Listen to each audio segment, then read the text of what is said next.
কৃষিখাতের উন্নয়ন কিভাবে হলো?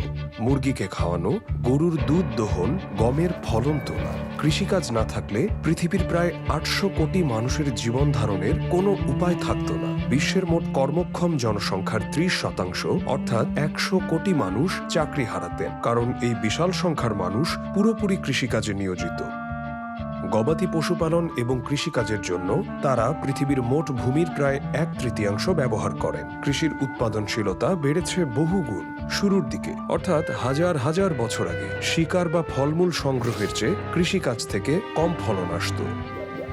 প্রযুক্তির উন্নয়নের ফলেই মূলত এই পরিবর্তন এসেছে, অর্থাৎ উন্নত বীজ, কার্যকর সার, কীটনাশক এবং বড় ও আধুনিক যন্ত্রপাতির ব্যবহারের ফলে কৃষকরা আরও বেশি আবাদি জমিতে চাষাবাদ করতে এবং তাদের খামারগুলোকে বিশেষায়িত করতে সক্ষম হয়েছেন। যেমন জার্মানির কথাই ধরা যাক, ১৯৫০-এর দশকের শুরুতে দেশটিতে একজন কৃষক ১০ জন মানুষের খাবারের যোগান দিতে পারতেন, আর এখন ১৫০ জনের খাদ্যের যোগান দেন।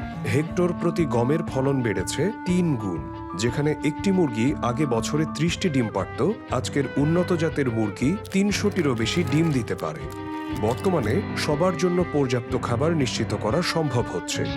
তবে এটাও স্পষ্ট যে বিশ্বব্যাপী কৃষি ব্যবস্থাকে আরও বেশি পরিবেশ, প্রাণী ও জলবায়ু বান্ধব হতে হবে।